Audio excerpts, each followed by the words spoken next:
if I decided, which I'm not, I'm only running if I'm in trouble or getting my family out of a burning house, but if I decided to run, I would gradually build up to short runs 3 days a week.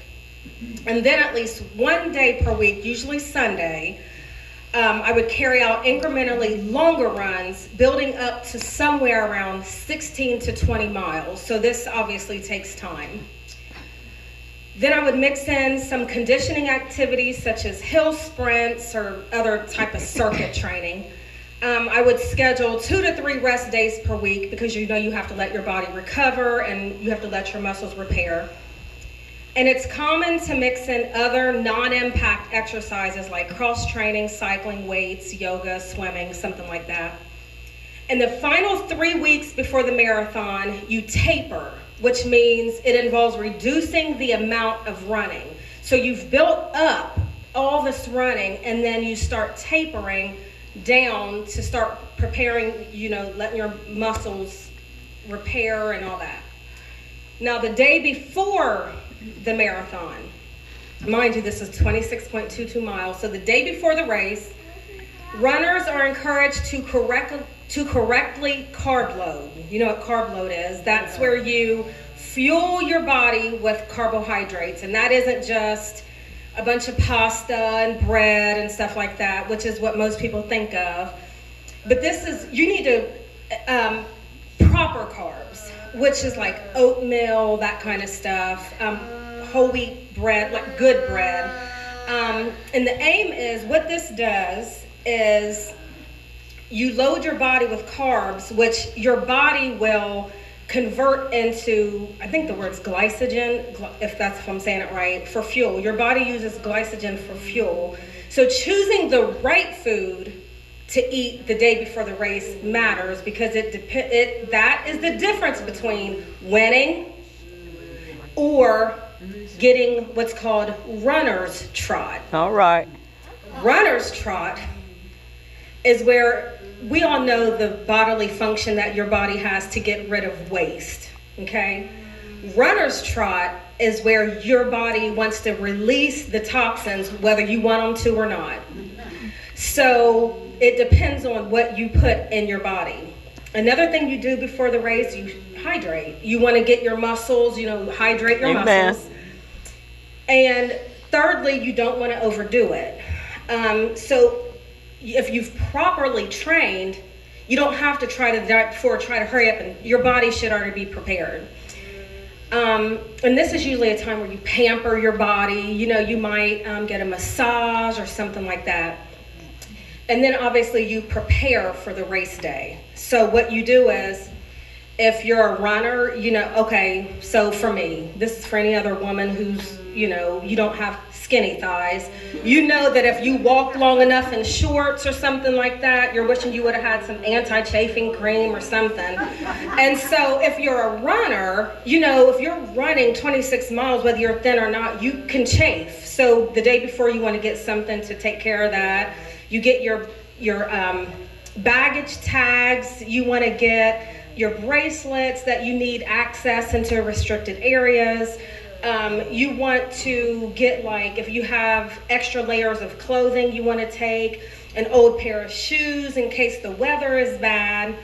You want to, things like trim your toenails, things I never thought of. Because as you're running, you always want to make sure your shoes are just a little big because you don't want your toes to jam against the end of the shoe. You want to get sunscreen, running hat, all this stuff. All this is to prepare you for the race. And this is just the day before. You haven't even started the race yet. You want to strategize, which means you want to know what the race track looks like. The hills, the elevations. This will help you identify at what point you need to conserve energy. Before the race, you want to plan for any weather. You want to check your body to make sure, do I have any areas where I have an injury that may reoccur if I hit this hill? You want to know exactly where your friends and family are going to be on the course, because that will determine, okay, if I know that, Vic is going to be at mile 10, if I start getting tired at mile 8, it'll help me keep going because I know I'm going to see that encouragement. Yes, yes. And it also helps you, another thing you want to do when you're strategizing is you want to visualize yourself finishing. And lastly, the day before the race, you want to unwind. So you want to plan to have at least 2 to 3 hours of quiet time. You don't need to be with other people. You don't need to go for a last minute group run. You don't need to go out to eat with people. You need to be by yourself. You need to meditate and figure out your mantra. What am I going to say to myself when I get to the point that I feel like I can't make it? What's something I can keep reminding myself of? And that's just the day before the race. So a lot of people, when they start the race, they're prepared. They have done every single thing I just brought up.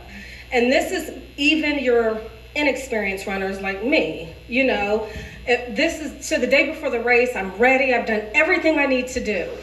And so we start. You know, everyone starts together. You're going. And the thing about a marathon, yeah, you're racing other people. And this is what I was telling Haven about when she was running cross country.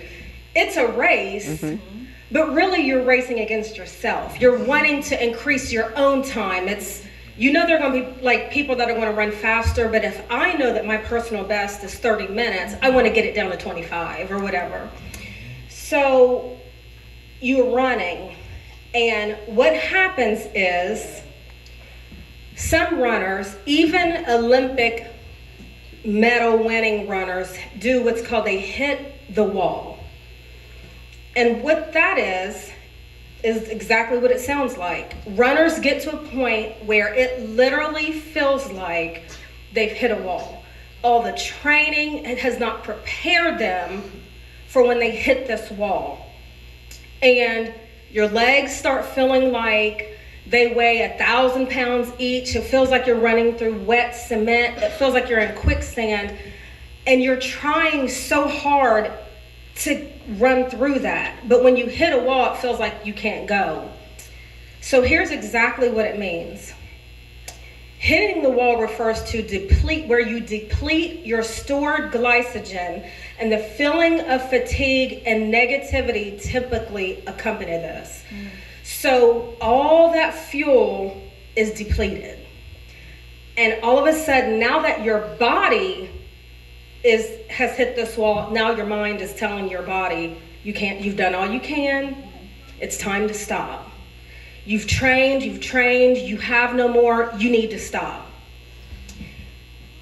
And so, I don't know, I mean, most of you know, your body usually will follow what your mind says. Amen. So when you're running, it's more mental than anything. And the easiest and most readily available fuel for your body is glycogen.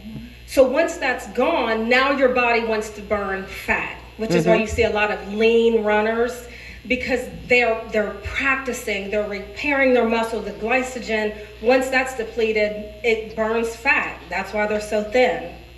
I always think of Ashton and Jaden when I was doing this, because they both have runners' bodies.